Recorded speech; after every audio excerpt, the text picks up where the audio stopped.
Wolf by Jack London, Chapter 26. Wolf Larsen took the distribution of the whiskey off my hands, and the bottles began to make their appearance while I worked over the fresh batch of wounded men in the forecastle. I had seen whiskey drunk, such as whiskey and soda by the men of the clubs, but never as these men drank it, from pannikins and mugs and from the bottles, great brimming drinks, each one of which was in itself a debauch. But they did not stop at one or two. They drank, and ever the bottles slipped forward, and they drank more. Everybody drank. The wounded drank. Oofty, who helped me, drank. Only Lewis refrained, no more than cautiously wetting his lips with the liquor, though he joined in the revels with an abandon equal to that of most of them. It was a saturnalia. In loud voices they shouted over the day's fighting, wrangled about details, or waxed affectionate and made friends with the men whom they had fought. Prisoners and captors hiccuped on one another's shoulders and swore mighty oaths of respect and esteem. They wept over the miseries of the past and over the miseries yet to come under the iron rule of Wolf Larsen, and all cursed him and told terrible tales of his brutality. It was a strange and frightful spectacle, the small, bunk-lined space, the floors and walls leaping and lurching, the dim light, the swaying shadows lengthening and foreshortening monstrously, the thick air heavy with smoke and the smell of bodies and iodoform, and the inflamed faces of the men, half-men I should call them. I noted Oofty, holding the end of a bandage and looking upon the scene, his velvety and luminous eyes glistening in the light like a deer's eyes, and yet I knew the barbaric devil that lurked in his breast and belayed all the softness and tenderness, almost womanly, of his face and form. And I noticed the boyish face of Harrison, a good face once but now a demon's, convulsed with passion as he told the newcomers of the hell ship they were in and shrieked curses upon the head of Wolf Larsen. Wolf Larsen it was, always Wolf Larsen, enslaver and tormentor of men, a male Circe, and these as swine, suffering brutes that grovelled before him and revolted only in drunkenness and in secrecy. And was I, too, one of his swine, I thought? And Maud Brewster? No. I ground my teeth in my anger and determination till the man I was attending winced under my hand, and Oofty looked at me with curiosity. I felt endowed with a sudden strength. What of my new-found love, I was a giant. I feared nothing. I would work my will through it all, in spite of Wolf Larsen and of my own 35 bookish years. All would be well. I would make it well.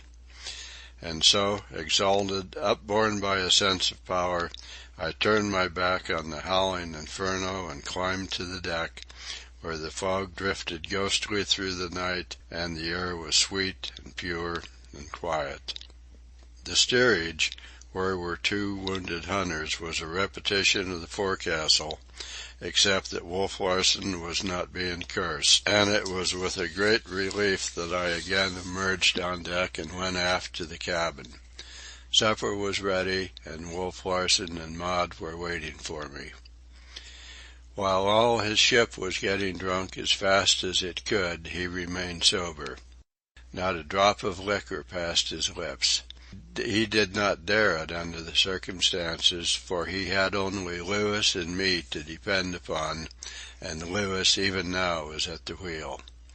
We were sailing on through the fog without a lookout and without lights. That Wolf Larsen had turned the liquor loose among his men surprised me, but he evidently knew their psychology and the best method of cementing in cordiality what had begun in bloodshed. His victory over Death Larsen seemed to have had a remarkable effect upon him.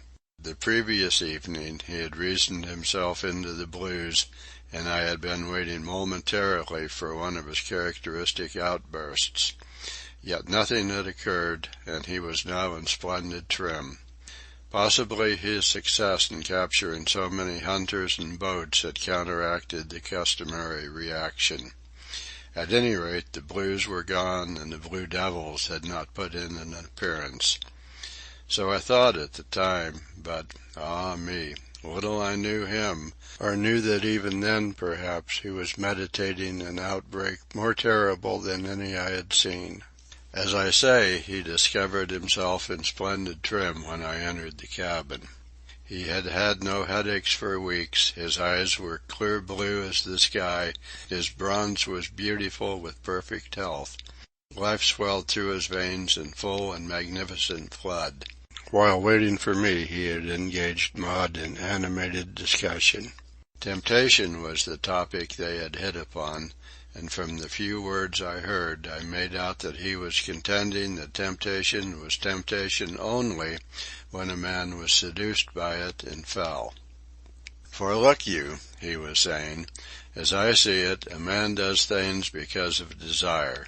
He has many desires. He may desire to escape pain or to enjoy pleasure, but whatever he does because he desires to do it. But suppose he desires to do two opposite things, neither of which will permit him to do the other, Maud interrupted. The very thing I was coming to, he said. And between these two desires is just where the soul of the man is manifest, she went on. If it is a good soul, it will desire and do the good action, and the contrary if it is a bad soul. It is the soul that decides. Bosh and nonsense, he exclaimed impatiently. It is the desire that decides. Here is a man who wants to, say, get drunk. Also, he doesn't want to get drunk. What does he do? How does he do it? He is a puppet. He is the creature of his desires, and of the two desires he obeys the strongest one, that is all. His soul hasn't anything to do with it. How can he be tempted to get drunk and refuse to get drunk? If the desire to remain sober prevails, it is because it is the strongest desire. Temptation plays no part unless— He paused while grasping the new thought which had come into his mind. Unless he is tempted to remain sober. Ha ha, he laughed. What do you think of that, Mr. Van Weyden? That both of you are hair-splitting, I said. The man's soul is his desires, or, if you will, the sum of his desires is his soul. Therein you are both wrong. You lay the stress upon the desire apart from the soul. Miss Brewster lays the stress of the soul apart from the desire, and in point of fact, soul and desire are the same thing. However, I continued, Miss Brewster is right in contending that temptation is temptation whether the man yield or overcome. Fire is fanned by the wind until it leaps up fiercely. So is desire like fire. It is fanned, as by a wind, by sight of the thing desired, or by a new and luring description or comprehension of the thing desired. There lies the temptation. It is the wind that fans the desire until it leaps up to mastery. That's temptation. It may not fan sufficiently to make the desire overmastering, but in so far as it fans at all, that far is it temptation. And, as you say, it may tempt for good as well as for evil. I felt proud of myself as we sat down to the table. My words have been decisive. At least they had put an end to the discussion. But Wolf Larsen seemed voluble, prone to speech as I had never seen him before. It was as if he were bursting with pent energy which must find an outlet somehow. Almost immediately he launched into a discussion on love. As usual, his was the sheer materialistic side, and Maud's was the idealistic. For myself, beyond a word or so of suggestion or correction now and again, I took no part. He was brilliant, but so was Maud, and for some time I lost the thread of the conversation through studying her face as she talked. It was a face that rarely displayed color, but tonight it was flushed and vivacious. Her wit was playing keenly, and she was enjoying the tilt as much as Wolf Larsen, and he was enjoying it hugely. For some reason, though I know not why in the argument, so utterly had I lost it in the contemplation of one stray brown lock of Maud's hair, he quoted from Isolde at Tintagel, where she says, "Blessed am I beyond woman even herein, that beyond all born women is my sin, and perfect my transgression." As he had read pessimism into Omar, so now he read triumph, stinging triumph and exultation into Swinburne's lines. And he read rightly, and he read well. He had hardly ceased reading when Louis put his head into the companionway and whispered down, "Be easy, will ye? The fog's lifted, and 'tis the port light of a steamer that's crossin' our bow this blessed minute." Wolf Larsen sprang on deck, and so swiftly that by the time we followed him he had pulled the steerage slide over the drunken clamor and was on his way forward to close the forecastle scuttle. The fog, though it remained, had lifted high where it obscured the stars and made the night quite black. Directly ahead of us I could see a bright red light and a white light, and I could hear the pulsing of a steamer's engines. Beyond a doubt it was the Macedonia. Wolf Larsen had returned to the poop, and we stood in a silent group watching the lights rapidly cross our bow.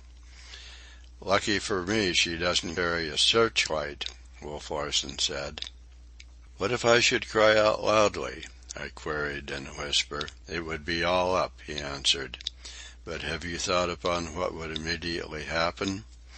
Before I had time to express any desire to know, he had me by the throat with his gorilla grip, and by a faint quiver of the muscles, a hint, as it were, he suggested to me the twist that would surely have broken my neck. The next moment he had released me, and we were gazing at the Macedonia's lights. "What if I should cry out?" Maud asked. "I like you too well to hurt you," he said softly. Nay, there was a tenderness and a caress in his voice that made me wince. "But don't do it, just the same, for I'd promptly break Mr. Van Weyden's neck." "Then she has my permission to cry out," I said defiantly.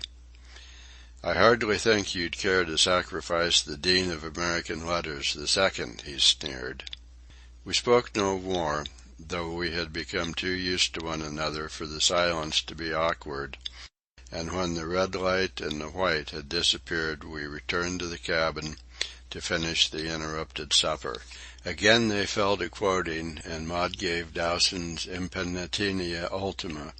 She rendered it beautifully, but I watched not her, but Wolf Larsen. I was fascinated by the fascinated look he bent upon Maud. He was quite out of himself, and I noticed the unconscious movement of his lips as he shaped word for word as fast as she uttered them. He interrupted her when she gave the lines, "And her eyes should be my light while the sun went up behind me, and the viols and her voice should be the last sound in my ear." "There are viols in your voice," he said bluntly, and his eyes flashed their golden light. I could have shouted with joy at her control. She finished the concluding stanza without faltering, and then slowly guided the conversation into less perilous channels. And all the while I sat in a half daze, the drunken riot of the steerage breaking through the bulkhead, the man I feared and the woman I loved talking on and on. The table was not cleared. The man who had taken Mugridge's place had evidently joined his comrades in the forecastle. If ever Wolf Larsen attained the summit of living, he attained it then. From time to time I forsook my own thoughts to follow him, and I followed in amaze, mastered for the moment by his remarkable intellect, under the spell of his passion, for he was preaching the passion of revolt. It was inevitable that Milton's Lucifer should be instanced, and the keenness with which Wolf Larsen analyzed and depicted the character was a revelation of a stifled genius. It reminded me of Taine, yet I knew the man had never heard of that brilliant, though dangerous thinker. He led a lost cause, and he was not afraid of God's thunderbolts, Wolf Larsen was saying. Hurled into hell, he was unbeaten. A third of God's angels he had led with him, and straightway he incited man to rebel against God, and gain for himself in hell the major portion of all the generations of man. Why was he beaten out of heaven? Because he was less brave than God? Less proud? Less aspiring? No, 1,000 times no. God was more powerful, as he said, whom thunder hath made greater. But Lucifer was a free spirit. To serve was to suffocate. He preferred suffering and freedom to all the happiness of a comfortable servility. He did not care to serve God. He cared to serve nothing. He was no figurehead. He stood on his own legs. He was an individual. The first anarchist, Maud laughed, rising and preparing to withdraw to her stateroom. Then it is good to be an anarchist, he cried. He, too, had risen, and he stood facing her, for she had paused at the door of her room as he went on. Here at least we shall be free. The Almighty hath not built here for his envy, will not drive us hence. Here we may reign secure, and in my choice to reign is worth ambition, though in hell. Better to reign in hell than serve in heaven.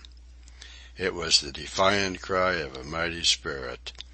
The cabin still rang with his voice as he stood there, swaying, his bronze face shining, his head up and dominant, and his eyes, golden and masculine, intensely masculine and intensely soft, flashing upon Maud at the door.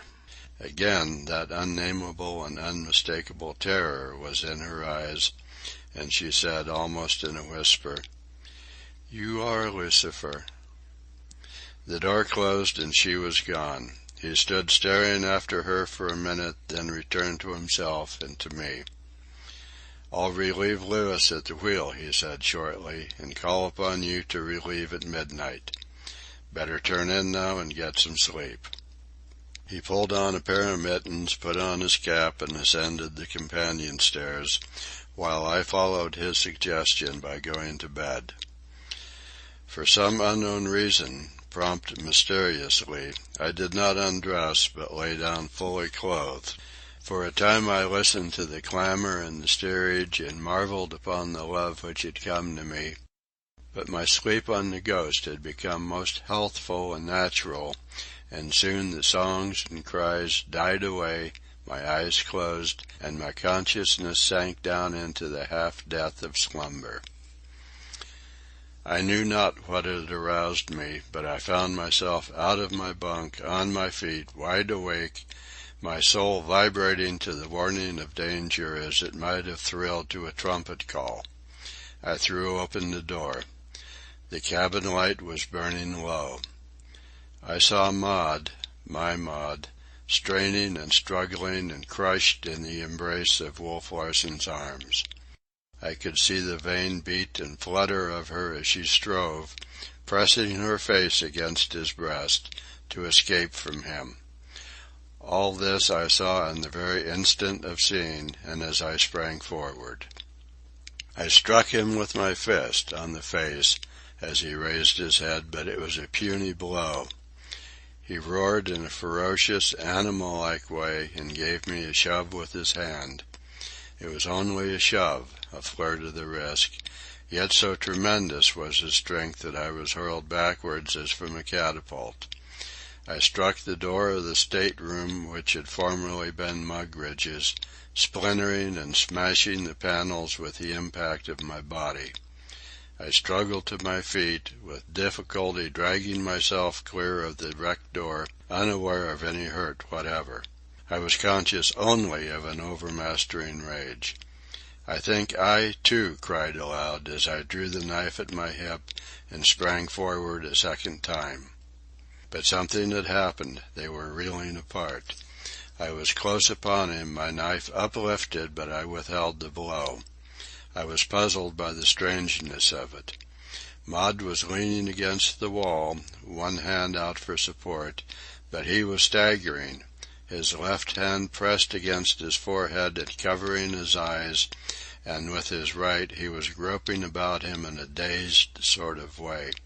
It struck against the wall, and his body seemed to express a muscular and physical relief at the contact, as though he had found his bearings, his location in space, as well as something against which to lean. Then I saw red again. All my wrongs and humiliations flashed upon me with a dazzling brightness, all that I had suffered and others had suffered at his hands, all the enormity of the man's very existence.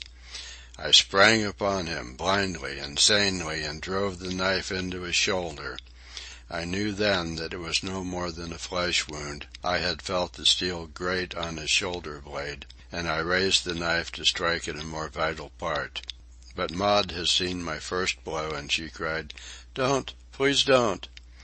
I dropped my arm for a moment, and a moment only. Again the knife was raised, and Wolf Larsen would have surely died had she not stepped between. Her arms were around me, her hair was brushing my face. My pulse rushed up in an unwonted manner, yet my rage mounted with it. She looked me bravely in the eyes. "For my sake," she begged. "I would kill him for your sake," I cried, trying to free my arm without hurting her. "Hush," she said, and laid her fingers lightly on my lips. I could have kissed them had I dared, even then, in my rage. The touch of them was so sweet, so very sweet. "Please, please," she pleaded, and she disarmed me by the words, as I was to discover they would ever disarm me. I stepped back, separating from her, and replaced the knife in its sheath. I looked at Wolf Larsen. He still pressed his left hand against his forehead. It covered his eyes. His head was bowed. He seemed to have grown limp. His body was sagging at the hips, his great shoulders were drooping and shrinking forward. "Van Weyden!" he called hoarsely, and with a note of fright in his voice. "Oh, Van Weyden, where are you?" I looked at Maud. She did not speak, but nodded her head. "Here I am," I answered, stepping to his side. "What is the matter?" "Help me to a seat," he said in the same hoarse, frightened voice. "I am a sick man, a very sick man, Hump," he said as he left my sustaining grip and sank into a chair. His head dropped forward on the table and was buried in his hands. From time to time it rocked back and forward as with pain. Once, when he half raised it, I saw the sweat standing in heavy drops on his forehead about the roots of his hair. "I am a sick man, a very sick man," he repeated again, and yet once again. "What is the matter?" I asked, resting my hand on his shoulder. "What can I do for you?" But he shook my hand off with an irritated movement, and for a long time I stood by his side in silence. Maud was looking on, her face awed and frightened. What had happened to him we could not imagine. "Hump," he said at last, "I must get into my bunk. Lend me a hand. I'll be all right in a little while. It's these damned headaches, I believe. I was afraid of them. I had a feeling—no, I don't know what I'm talking about. Help me into my bunk." But when we got him into his bunk, he again buried his face in his hands, covering his eyes, and as I turned to go I could hear him murmuring, "I am a sick man, a very sick man." Maud looked at me inquiringly as I emerged. I shook my head, saying, "Something has happened to him. What, I don't know. He is helpless and frightened, I imagine, for the first time in his life. It must have occurred before he received the knife thrust, which made only a superficial wound. You must have seen what happened." She shook her head. "I saw nothing. It is just as mysterious to me. He suddenly released me and staggered away. But what shall we do? What shall I do?" "If you will wait, please, until I come back," I answered. I went on deck. Louis was at the wheel. "You may go forward and turn in," I said, taking it from him. He was quick to obey, and I found myself alone on the deck of the Ghost. As quietly as was possible, I clewed up the topsails, lowered the flying jib and staysail, backed the jib over, and flattened the mainsail. Then I went below to Maud. I placed my finger on my lips for silence and entered Wolf Larsen's room. He was in the same position in which I had left him, and his head was rocking, almost writhing, from side to side. "Anything I can do for you?" I asked. He made no reply at first, but on my repeating the question he answered, "No, I'm all right. Leave me alone till morning." But as I turned to go, I noted that his head had resumed its rocking motion.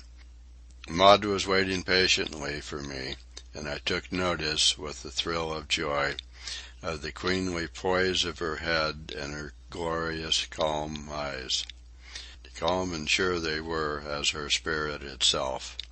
"Will you trust yourself to me for a journey of 600 miles or so?" I asked. "You mean?" she asked, and I knew she had guessed aright. "Yes, I mean just that. There is nothing left for us but the open boat." "For me, you mean," she said. "You are certainly as safe as you have been." "No, there is nothing left for us but the open boat," I iterated stoutly. "Will you please dress as warmly as you can, at once, and make into a bundle whatever you wish to bring with you.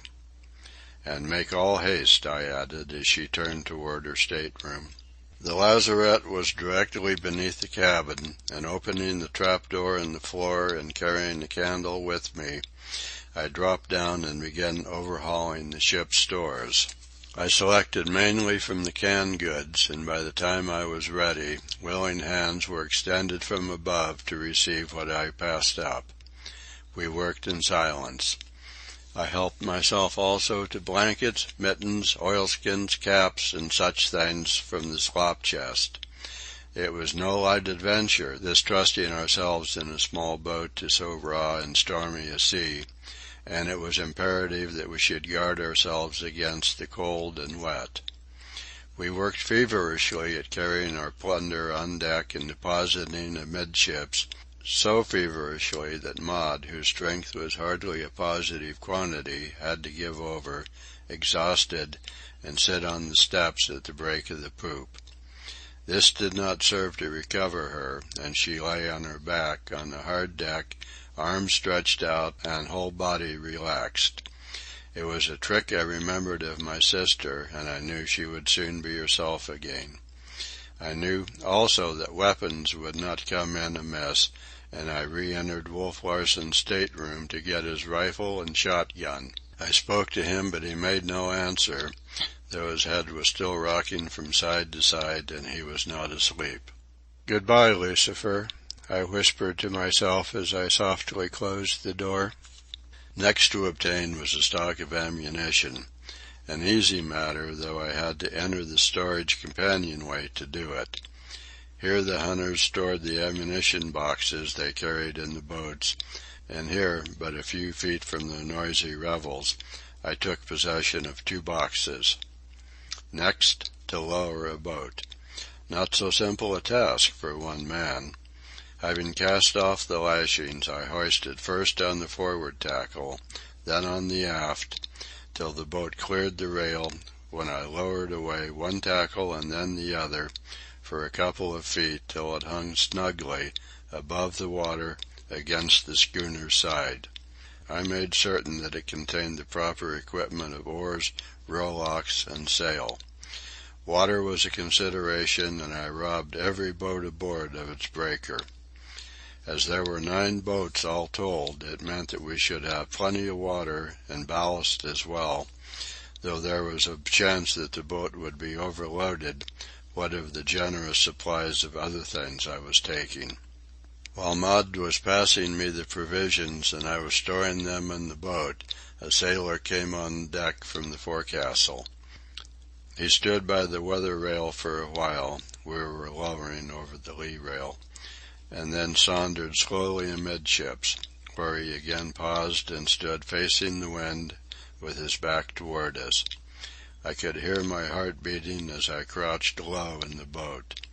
Maud had sunk down upon the deck and was, I knew, lying motionless, her body in the shadow of the bulwark. But the man never turned, and after stretching his arms above his head and yawning audibly, he retraced his steps to the forecastle scuttle and disappeared. A few minutes sufficed to finish the loading, and I lowered the boat into the water. As I helped Maud over the rail and felt her form close to mine, it was all I could do to keep from crying out, "I love you, I love you." Truly Humphrey Van Weyden was at last in love, I thought, as her fingers clung to mine while I lowered her down to the boat. I held on to the rail with one hand and supported her weight with the other, and I was proud at the moment of the feat.